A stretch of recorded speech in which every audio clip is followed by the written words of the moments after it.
各位傳媒朋友，大 Good morning.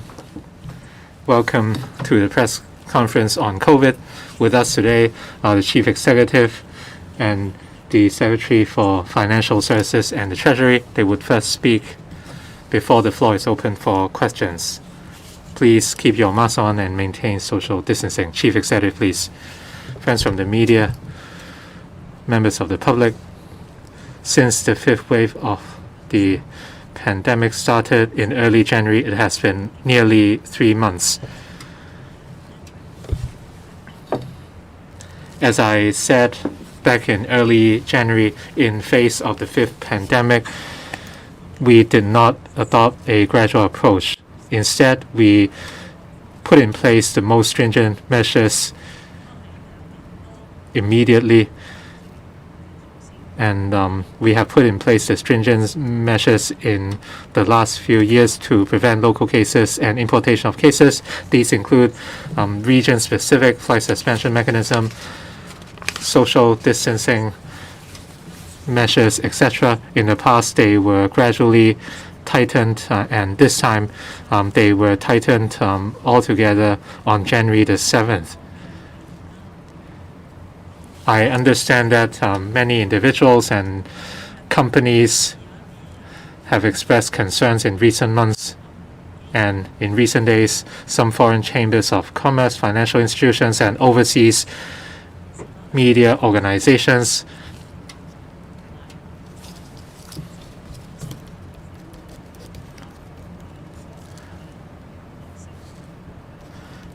expressed concerns over the roles of Hong Kong as an international financial hub and business center. So this morning, together with the SFST, I will brief you on the situation. At different occasions, I have indicated that I place great emphasis on the international status of Hong Kong. As Chief Executive, in the first 2 years of my term, I made a number of overseas visits, and I have attended the World Economic Forum 3 times in order to elevate the international status of Hong Kong and to tell the success story of Hong Kong under one country, two systems. So the SAR government has never underestimated Hong Kong's status as an international financial center, business center, aviation, and logistics center. However, the well-being of the public is always the top priority, and in this regard, we had to take out anti-epidemic measures. These measures would more or less affect individuals and companies. We do not have specific figures, but in terms of calls that Hong Kong has experienced a brain drain in recent days, including management executives, I believe that could be the case. But after the pandemic is over, I believe Hong Kong will see positive opportunities. Since the pandemic eased, we have taken a series of measures. On March the 21st, I announced that the flight suspension mechanism for visitors from 9 places would be cancelled. We also introduced extra quarantine hotel rooms. We also rationalized the flight or airline suspension mechanism to somewhat resume travel between different places. Yesterday, with the International Business Committee, which is chaired by the Chief Secretary. It was set up a number of years ago. I used to be Chief Secretary for 4 years, and as such, I have close ties with the IBC. Yesterday, I invited members of the IBC who are representatives from different chambers of commerce, including the Consul General and Honorary Consul Generals. We held a teleconference with 130 participants. I indicated that the measures announced in March would be gradually implemented and also address some of their concerns. We will continue our work on this front. Now I would invite Mr. Christopher Hui to brief us on the situation of Hong Kong as a financial center, and we will be happy to answer any questions you may have. Thank you very much, Chief Executive. Members of the public, friends from the media, good morning. Today I will talk about the financial stability of Hong Kong in face of the pandemic and the government support measures in the financial arena and our strategy in nurturing talent in finance. Hong Kong, as an international financial center, will strive to connect with the mainland and overseas to further develop the financial markets. Through these measures, we have encouraged global talents and companies to take root in Hong Kong and continue to exercise their roles. In terms of the operation of the financial markets in Hong Kong, they have continued to operate in a stable manner in face of the pandemic. Since March, the stock market turnover stands at about $180 billion, and the southbound trade volume is about 100 billion renminbi and 42 billion Hong Kong dollars, up 4%. This explains that Hong Kong still functions efficiently as an international financial center to provide necessary capitalization and valuation services. From a macro perspective, global markets have faced different risks, including volatility in tech stocks, the tense geopolitical conditions in Ukraine, the interest rate hikes, as well as concerns over COVID. And as such, Hong Kong also faced fluctuations, but Hong Kong's market displayed great resilience and a solid foundation. And the transactions and clearing operations did not face any systemic risks. The government and regulators will continue to monitor the market, and we will monitor the derivative tools and we will strive to maintain financial stability for Hong Kong. Our foreign exchange reserve is more than 130% of the GDP and about 1.8 times of our monetary supply. In face of the pandemic and other risk factors, we maintain confidence that we can maintain the stability of our financial system. The IMF in March announced an analysis report on Hong Kong, and it ascertained our status as a main international financial center, and we have showed great resilience. They believe that our financial markets have continued to expand despite the pandemic. In the latest Global Financial Center Index, Hong Kong's status has been acknowledged again. We again rank third in the world.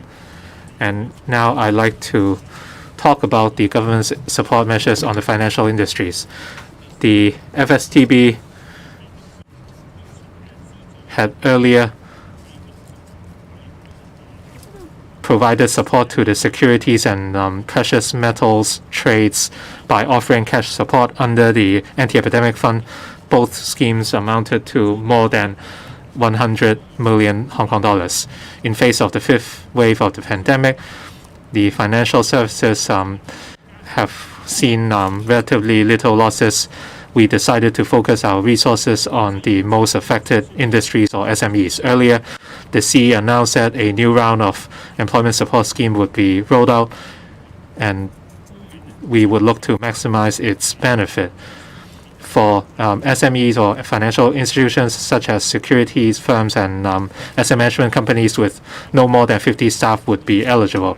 We also paid attention to the financial services and accounting trade, and we have continued to provide support. the Inland Revenue Department announced that the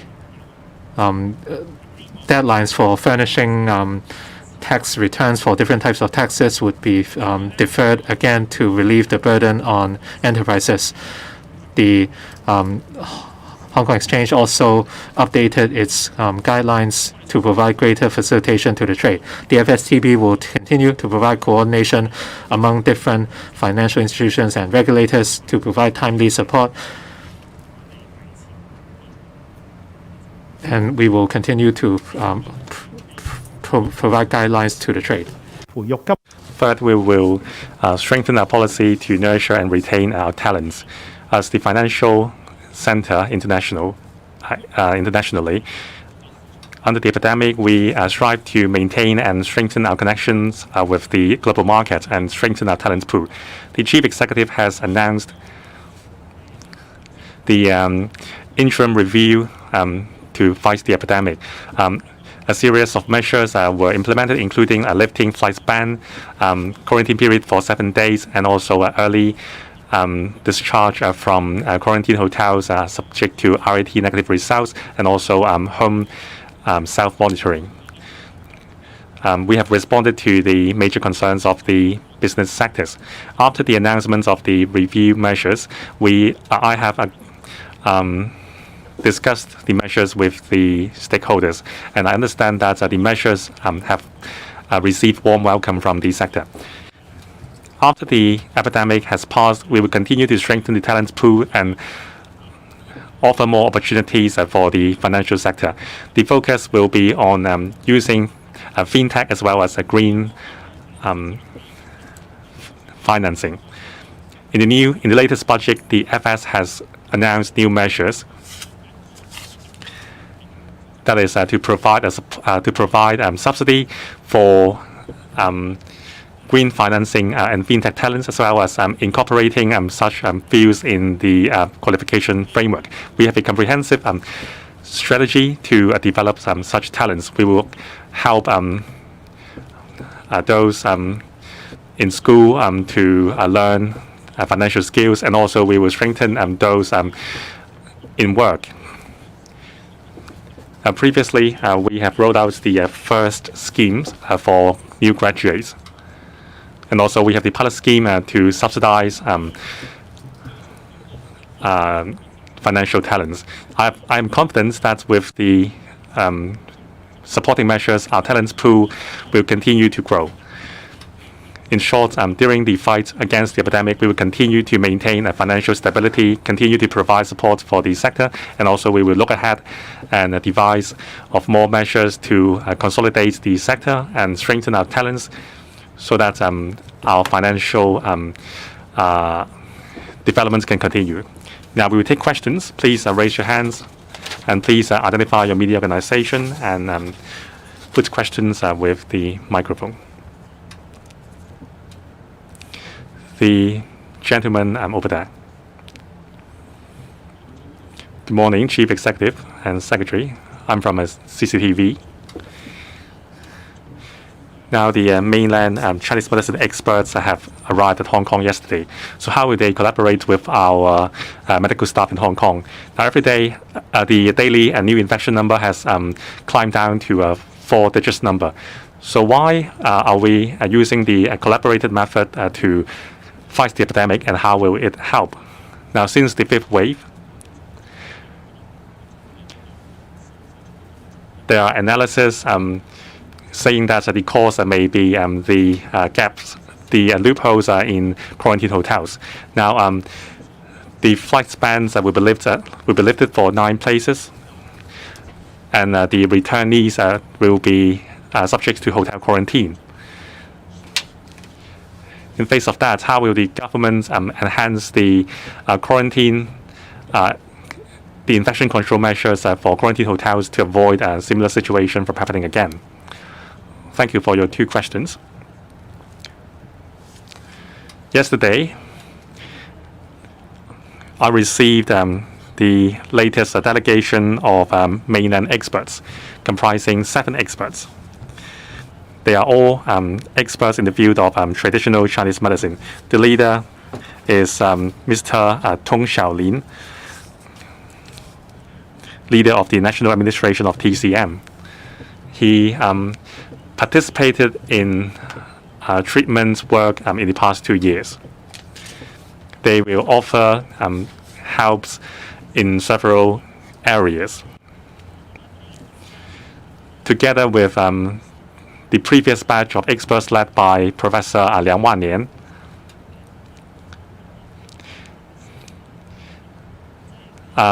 we will put focus on 3 aspects. That is the reduction of severe cases, deaths, and infections.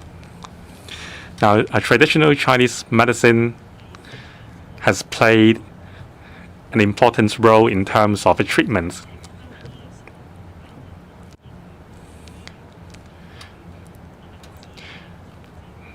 We should increase the application of a TCM in terms of achieving a reduction in severe cases and deaths.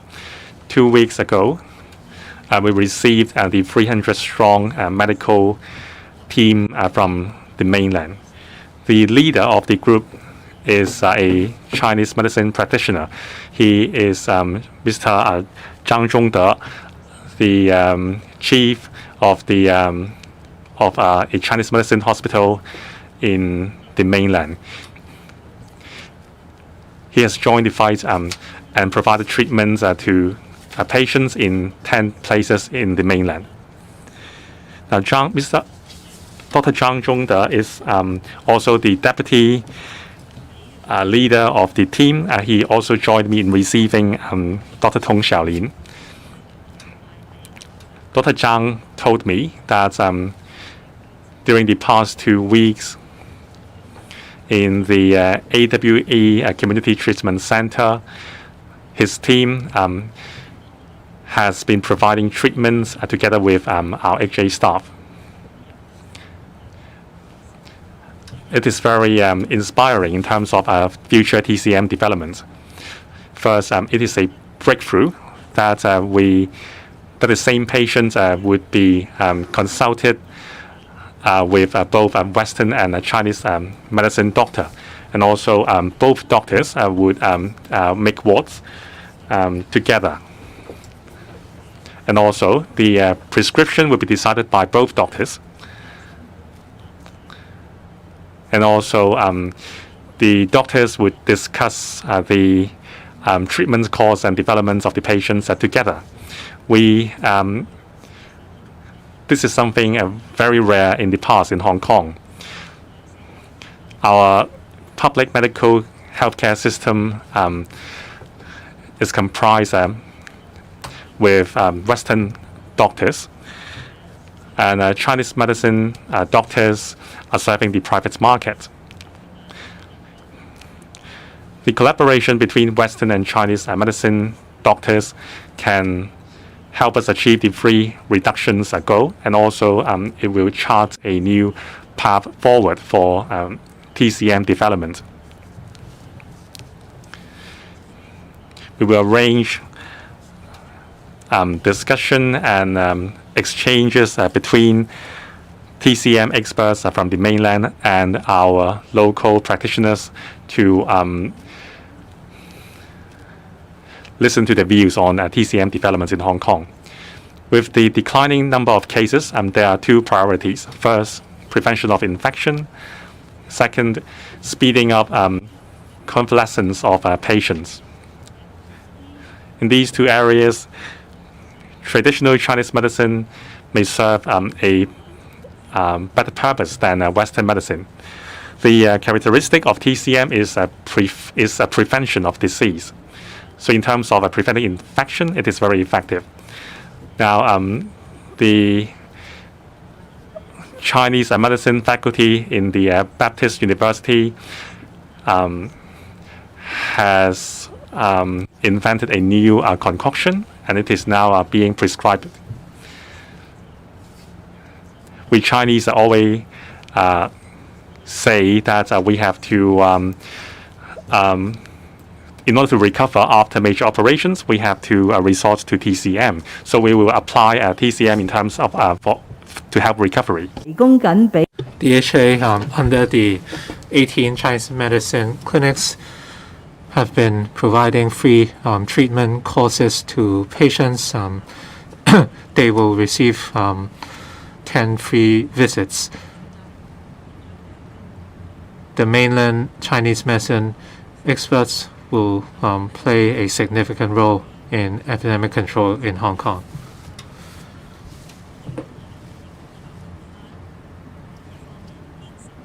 At this stage of the pandemic, we must continue to prevent imported cases, and that's why arrivals would have to go to quarantine hotels.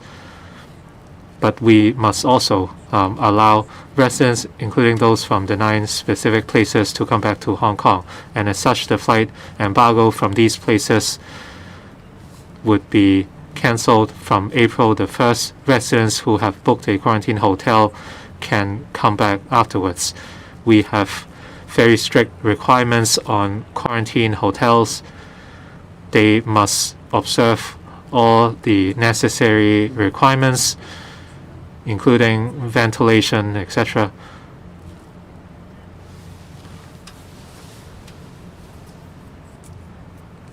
In the 5th wave, there was one case in which infection took place in a quarantine hotel, but you could not say this is an inadequacy in the system. It was more an unfortunate event.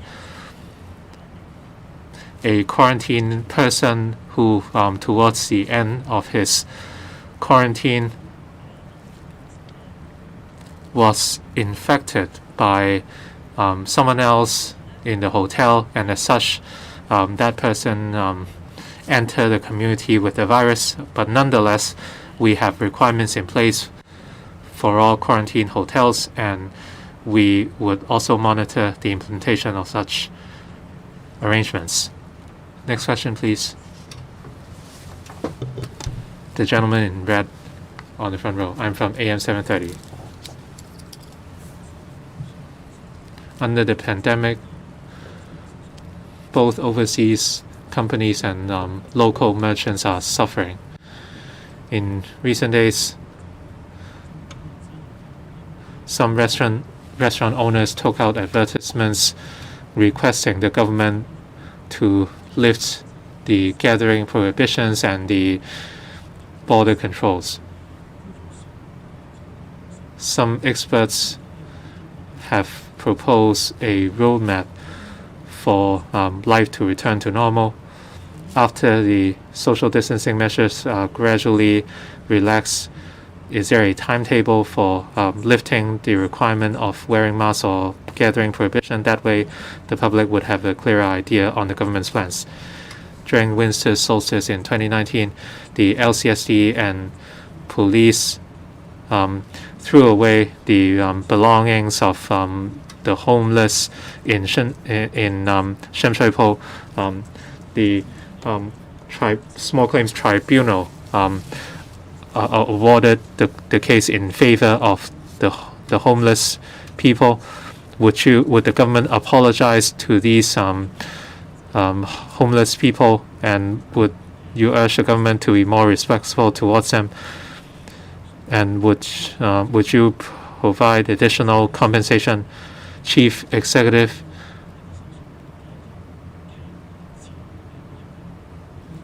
when you were Chief Secretary, you resigned about 1 month before the nomination started, and your predecessor announced that he would not run 2 months ahead.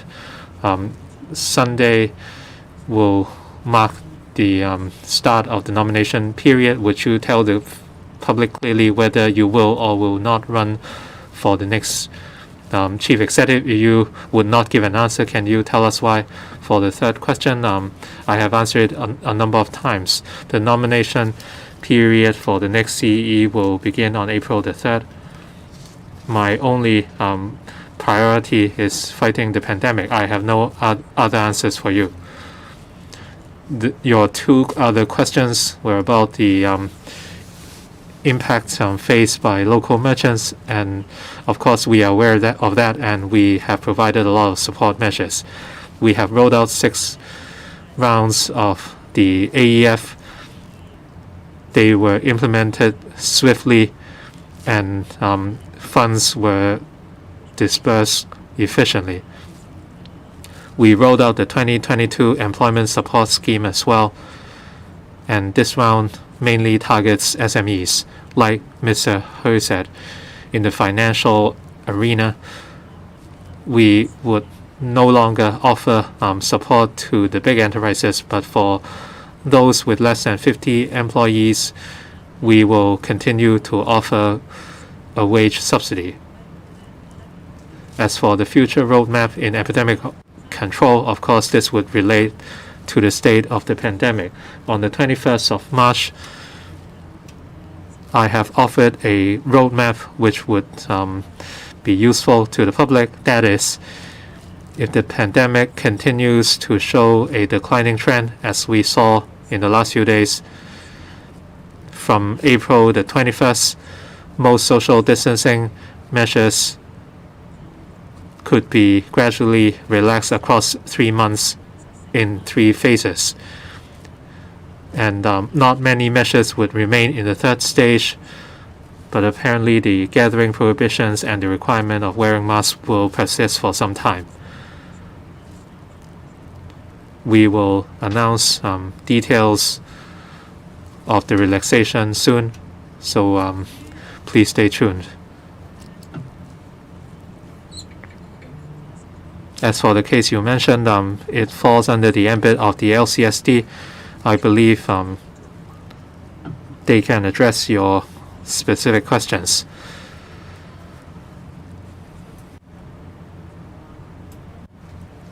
I'm aware that an organization said the SAR government does not care about the homeless, and they do not know which department is responsible, and I can address this question. The social welfare department would be responsible.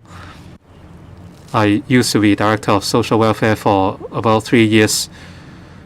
Supporting the homeless was one of my key areas of work, and we also propose measures to support the homeless, and we also supported a number of NGOs that seek to help the homeless. We have provided support and subsidies so that these NGOs could set up hostels for the homeless and provide employment support. I would request the relevant department to continue to properly support the homeless. Next question, please. The gentleman to my right. I'm from Now TV. Mrs. Lam, you said you met representatives from some business chambers yesterday. Can you tell us about the response offered by the Consul General in terms of the lifting of the flight ban? There's no timetable yet to the reopening of the borders. Do you feel that the overseas companies would not quit or withdraw from Hong Kong? Is the priority to reopen the borders with the mainland first? Can you tell us more about the government's current stance? Concerning the issue of resumption of travel, that is the gradual resumption of travel of people, no matter with the mainland or with the overseas, it is still our key work. I've mentioned the government stance a number of times. We want to resume cross-boundary travel with the mainland as well as with overseas countries. Hong Kong's advantage lies in its role as a bridge or a connection between people. we are a springboard to reach out to the world. Our purpose is to serve as a bridge between the mainland and overseas. Of course, we want to introduce, we want to let investors to come to Hong Kong. However, if they can't reach the mainland through Hong Kong, it will undermine the purpose. That's why I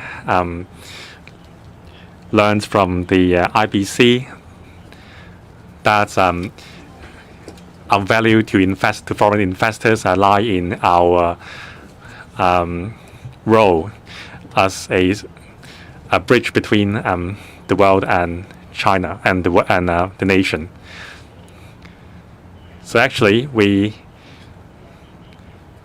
can still go to the mainland subject to fulfillment of conditions and quarantine. And also, we have lifted the flight ban for 9 countries, which means that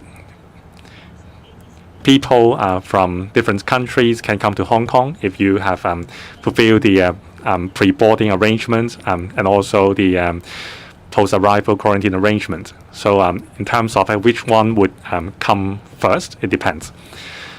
Yesterday, I met with 130 representatives. Mr. Christopher Hui was also there online with us.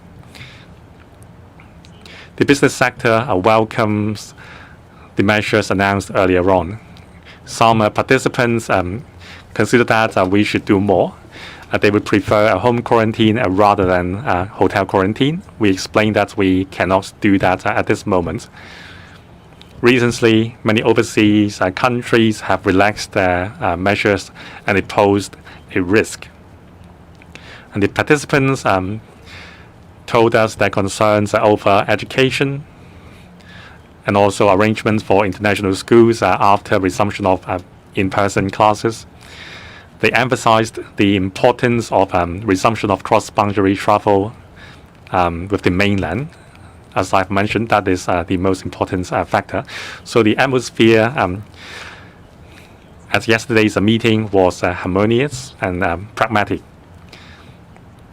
The goal is to resume economic development after the epidemic. Let's take an English question. The gentleman over there. Good morning, Hong Kong Free Press. Mr. Hoyd, this month a business chamber survey showed half of European firms are considering leaving next year. Unlike Singapore, we have no roadmap to normalcy. You know, what CEO is going to come in for a 7-day quarantine for a meeting or conference? Some say the adjustments to travel rules are too late to save the city's international status. What is your message to the businesses who are leaving? Second, Mrs. Lam, on TCM, yesterday you said the use of Chinese medicine in curing infected COVID-19 patients has proven to be very effective on the mainland. Can you share which medicines you're referring to there? And in terms of sending out TCM to particularly older residents, do you think there is a fear of disincentivizing them to get vaccinated if they prefer TCM? And finally, you said last week that the next administration can review the Omicron crisis, but many on your own side blame you for inaction.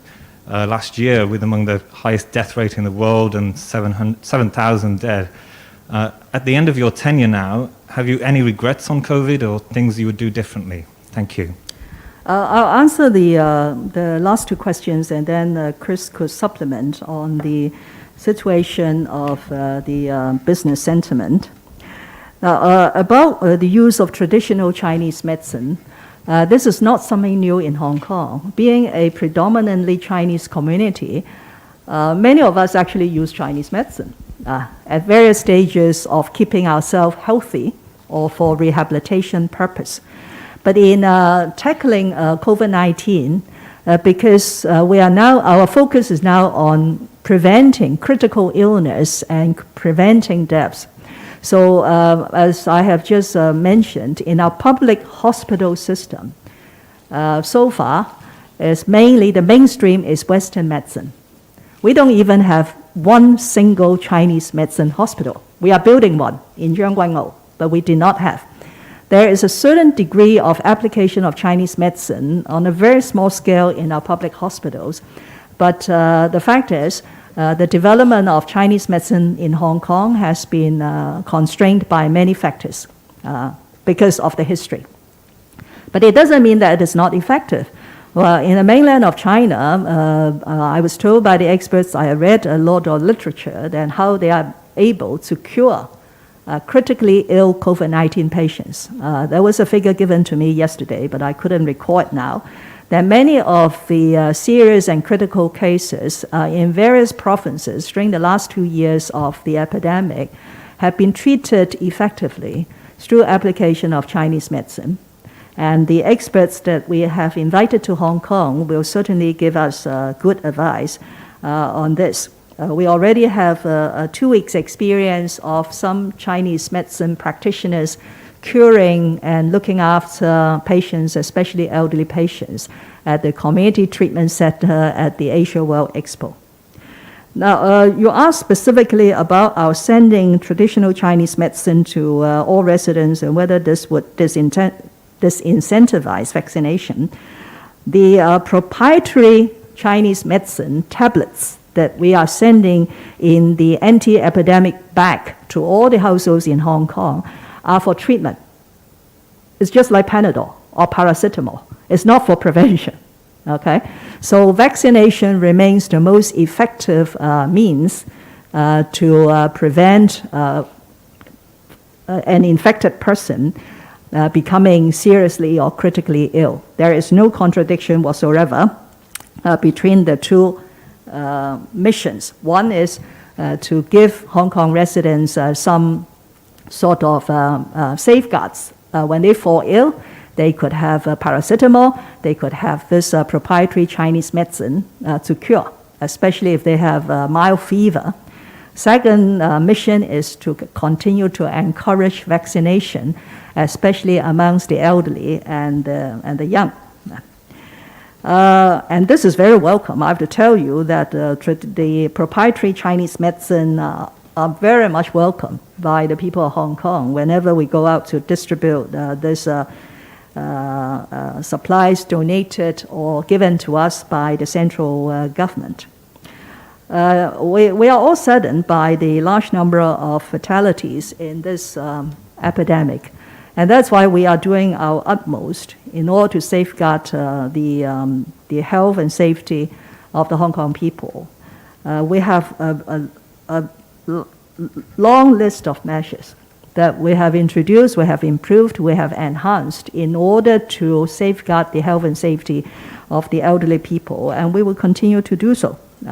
So this is at the moment one of our priorities, and we will continue to spare no effort in helping the elderly to save their lives.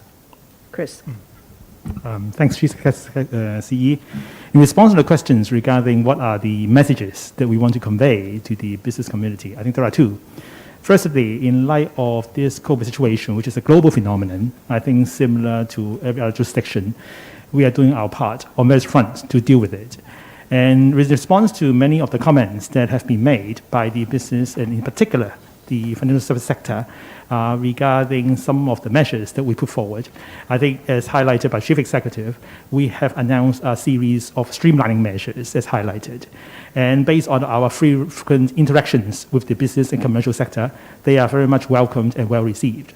So on that basis, adhering to the overall principle in terms of our anti-epidemic efforts, we'll continue to make sure that the comments that made by the sector, including the emphasis on connectivity, including the mainland and the rest of the world, the comments made regarding the schooling and also other aspects of the people's lives will be taken care of as we chart the way forward. That's number one. And number two, and the key message I want to convey is regarding Hong Kong being open to business. Because after all, if we look at the place where people or companies try to locate their business, definitely opportunities and talent are the key. And on that count, based on what I just introduced at the outset on the various measures we put forward to broaden the development scope of our sector, at the same time to nurture our talent pool, I think all these efforts will continue and also continue to be strengthened in such a way that Hong Kong will continue to open the business to the rest of the world. 好，跟住係下一位記者嘅提問。Next question, please. The gentleman in the middle, please. the HK Public Opinion Research Institute announced poll results saying that 72% of the Hong Kong people were dissatisfied with the performance of the government. And what is your take on the result? And do you see any room to improvement? According to a recent HAU survey, the suicide rate of Hong Kong peaked on the 23rd of March, and among which the majority were elderly people. Some academics said our recreational facilities should be reopened as soon as possible. Do you believe that the government's sole focus was on fighting the pandemic while ignoring the mental well-being of the people? Hong Kong is a liberal and diverse society. Any individual or institute can freely comment on anything, including the work and performance of the Hong Kong SAR government. We will remain open and humble in taking in views from different parties in order to improve our work. Over the past 5 years, the current term government has done a lot of work. In the 2021 policy address, I compiled a summary to provide a recap on the work of the current term government, but some areas of work take time. Since January 2020, in the first 2 years, we were relatively successful. Many overseas institutions confirmed Hong Kong's success, but in light of the fifth wave of the pandemic and the high transmissibility of the Omicron strain, together with other factors, this wave of the pandemic came rapidly, and since January, we have put in place the most stringent measures to prevent local and imported cases, and we have urged the public to comply with these requirements. And when we saw that we were unable to deal with the matter ourselves, we sought help immediately from the central government, and right away they offered assistance on many fronts, so we have done our best. As to whether we would review our own work, well, every day at the press conference, I have taken in comments from different parties.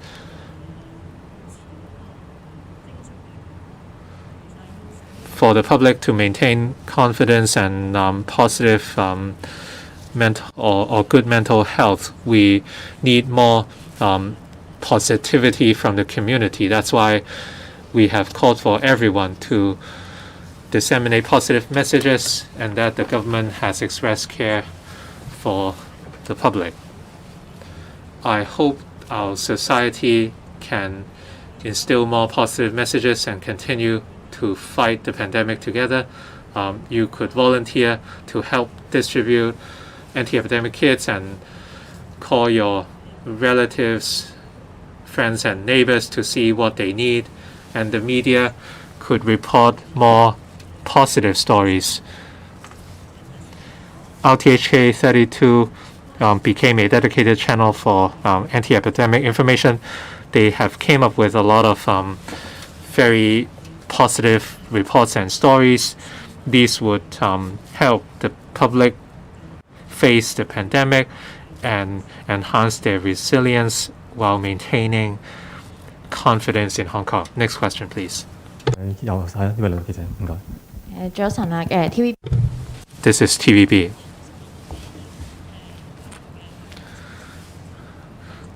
We talked about the loss of overseas companies or executives, and you didn't deny the facts. Can you share any figures with us? And a reporter asked in English that some overseas companies were disappointed that they still need to be quarantined upon arrival in Hong Kong. So is the government's plan to reinstate confidence among these companies by providing the information and figures? President Xi said we need to prevent the importation of cases, but we are going to lift the flight ban from for visitors from 9 places. Should we first maintain or resume connectivity with the rest of the world before we reopen the borders with the mainland? Otherwise, we might Hong Kong might become a loophole. In terms of the anti-epidemic kits, they will be distributed from Saturday, but some organizations who are offering assistance are yet to receive the necessary information, and they find it hard to brief their volunteers. Are you worried that chaos might be seen? I would first address the question on the anti-epidemic service kits. Today is the 30th of April of March, and we will begin the first stage of the work, and that includes packaging. Myself, together with my secretaries, we would visit packaging centers this afternoon to take part in the packaging work. We need to package 3.5 million kits. Apart from civil servants, there will be volunteers who take part, and after that, on the 1st or 2nd of April, we will begin distributing kits to all households in Hong Kong. By then, we will need even more volunteers. The housing department can help distribute the kits to public housing estates. For private estates, management companies can offer help. But many households are staying in 3-nil buildings, Chinese tenement buildings, or villages. We need more help from volunteers. I did not hear about any difficulties faced. I had a video conference meeting with some 150 opinion leaders or religious leaders. If they face any difficulties, they can tell us, or the Home Affairs Department. This is a massive exercise, so for any organizations who wish to provide volunteers, but found that many people are already taking part, this could be the case. But for anyone who wants to offer help, well, whether they actually took part at the end, I still thank them for their gestures.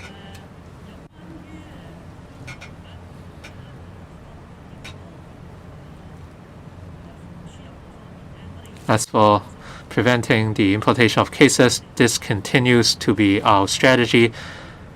The SAR government never gave up on any measures to prevent the importation of cases.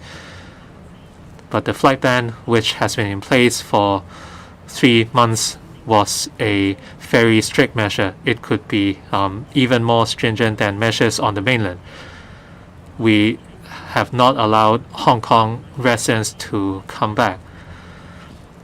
We are merely rationalizing this measure to allow anxious Hong Kong residents to come back. This does not amount to a relaxation of the measures that prevent importation of cases. In fact, like I said in the video conference meeting yesterday, many foreign consuls general felt that our measures were too stringent. The requirements in their own countries were relaxed a long time ago, and in some cases mask wearing was no longer needed. But this is not the case in Hong Kong. We cannot let our guards down. We continue to review how we can rationalize our measures. From April the 1st, many people would come back to Hong Kong from these 9 places. So how can we streamline the procedures at our airport to battle the pandemic? So please do not describe our measure as a relaxation of the of our measures to avoid importation of cases. Of course, strict measures would affect confidence among foreign companies. If you have difficulties coming back or coming home to visit your family. But once you return to Hong Kong, you are subject to a 7-day quarantine period. This is inevitable. But in order to protect the well-being of Hong Kong people, or in your words, we don't want Hong Kong to become a loophole of imported cases due to the travel allowed. We must continue our work. 一個短暫一朝一夕嘅信心啦，外資嘅信心應該係對香港呢個城市、對一國兩制、對中央點樣睇香港嘅信心。從金融嘅領域，我睇唔到有另一個嘅經濟體或者另一個城市有我哋嗰種嚟自中央嘅支持嚇。資本市場嘅互聯互通，從滬港通到深港通到債券通到理財通嚇，我睇唔到有另一個經濟體有呢一種優勢嚇。咁如果外資都睇唔到咧，and stock exchange connect. We have received the best support from the central authorities. If the foreign investors can see that, they will know that we are a place where businesses can make a profit. Last year, we have seen earnings from profits tax increased. And these are all indicators of confidence.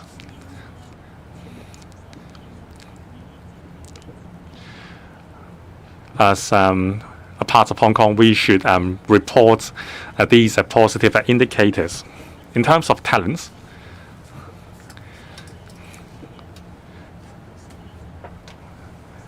I have heard that international schools or schools are losing students in the next academic year. We have heard these views and we are aware of the situation. We don't have a breakdown about the number of emigration. We only have the number of people coming in and moving out at a certain time. If the number of people leaving exceeds the number of people coming in, then it is a net outflow. Then some media would treat the net outflow as an immigration figure. That's inaccurate. When the Census and Statistics Department announced the 2021 survey, a census, I read the press release myself, and I told them we need to tell people what's the factors affecting people moving in and out. In the past 2 years, the factors are obvious. First, restriction of travel. Now we have 150 one-way permit issued each day, so that would be equivalent to 55,000 people per year. Because of the restriction of travel, in year 2020, only 10,100 people have moved in, compared with the 39,100 people in year 2019. That's only 1/3. Year 2021, we had only 17,900 people moving in. So that's drastically reduced the number of people coming in. The other factor is a foreign domestic helper. At its peak, according to the Secretary of Labour and Welfare, we have 400,000 foreign domestic helpers coming in. The latest figure, however, is fewer than 340,000. So that's another reduction.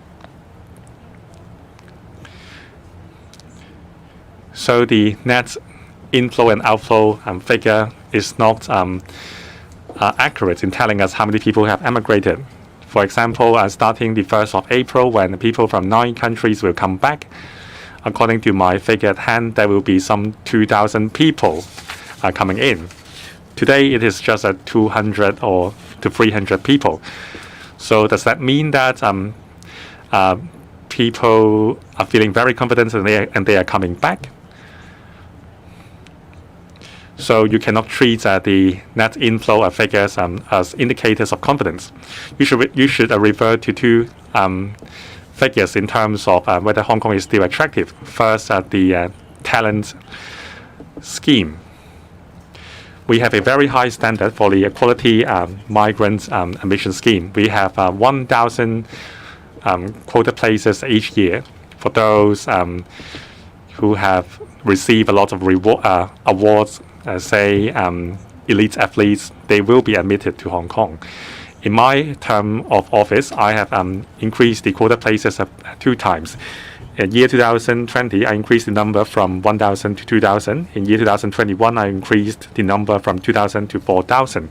And the number of people approved has increased. In year 2020, 1,700 people were admitted. So the 700 people would not be able to come to Hong Kong if I hadn't increased the number. Last year, the number approved increased to 2,000. That's one indicator for you. The other indicator is whether our tertiary institution is still attractive for youngsters.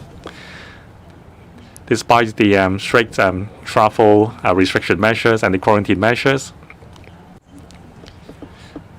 for the 8 tertiary institutions under the UGC, the University Grants Committee, we have more students from overseas for academic year 21 to 22.